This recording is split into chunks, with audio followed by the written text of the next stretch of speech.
Welcome to another episode of Business Beat with me, Odette.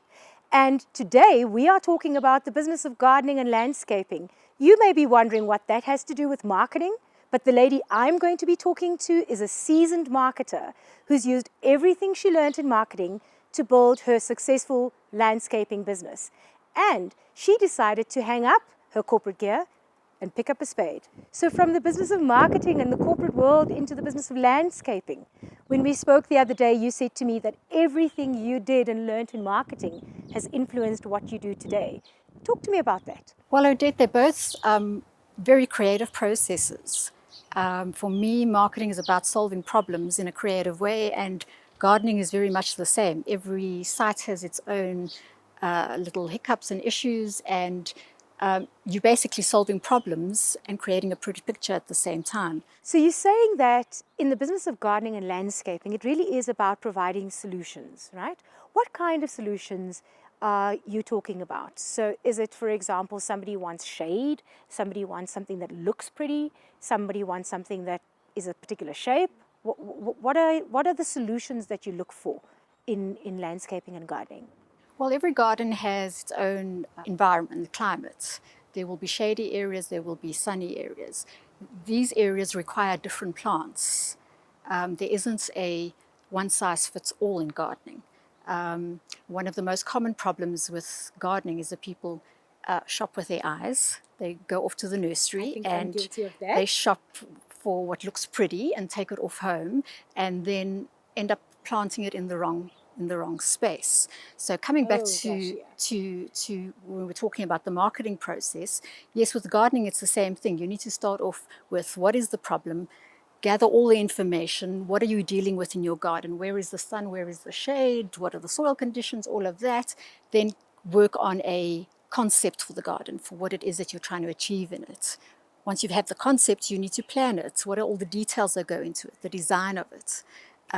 Then only, once you're sure on all of that, are you ready to implement. And then, well, certainly in my world, that is where my project management skills come in, because then it's juggling suppliers, juggling a whole process of taking idea through to installation. Wow, if I didn't know we were talking about gardening, I would honestly think we were talking about planning for a marketing campaign, to be perfectly honest. It sounds pretty much the same to Well, me. it is very much the same, because at the end also you want to delight your clients, you want to meet their needs. You've got to be giving something that has longevity. The garden needs to see people through for X amounts of time. It is not I often say there isn't a one solution fits all. When it comes to garden design and landscaping. So is it an expensive process to set up a garden and to get it landscaped properly? How do ordinary people afford this? How do ordinary people even eat out of their garden to make it sustainable and to make it worth the investment? Odette, to have your garden landscaped by a professional is an expensive exercise, absolutely. But your question also takes us back to the process of planning. So you as a homeowner, if you go back to the point of taking the time to plan your garden before rushing in, don't rush off to the nursery because pansies are on sale. Right. Take the time to plan the garden. Do a bit of research on the plants you like. Are they suitable for your climate, etc. So through that planning process is how you can make it more affordable for yourself, because you're able to do it over time. You're buying the plants that are right for your garden. You raise the point of growing vegetables, particularly after COVID. Everybody now wants to grow their own vegetables. That can start off small. It can start off in a little pot. Start off small with basil, something that is easy to grow, and from there, as you're learning, extend your range. Right. But certainly it comes back to, I think, patience. Often I talk to entrepreneurs and I say, if you're not going to be in it for the long haul, don't become an entrepreneur, because you need patience. So what I'm hearing from you is that, like with marketing, where there's an extensive planning and project management process, also a process of managing suppliers and being able to multitask, but having to see the end from the beginning, it's pretty much the same when I talk to you about gardening and landscaping, I almost feel like we're talking about a marketing campaign, right? You need to have an end vision, know where you're going, and then be prepared to put in the work, be prepared to wait for it to grow, be prepared for things to change.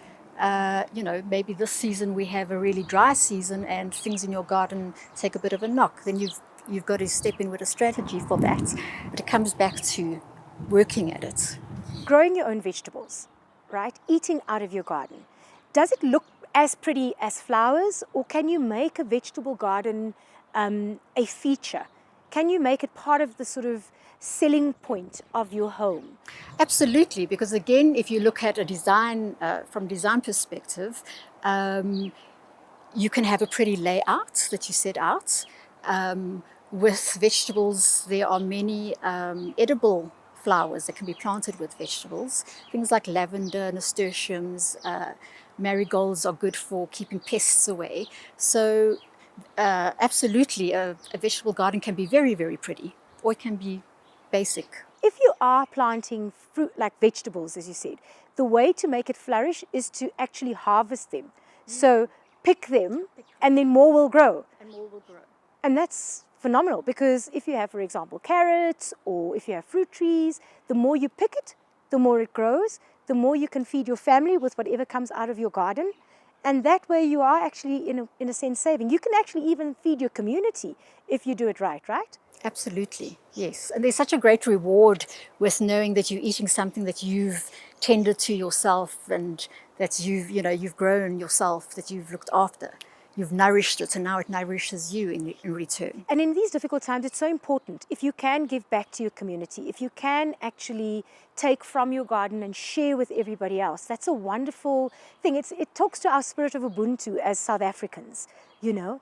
And what I'm hearing from you and from our discussions even off camera, that is something that you can truly incorporate in your home and in your garden.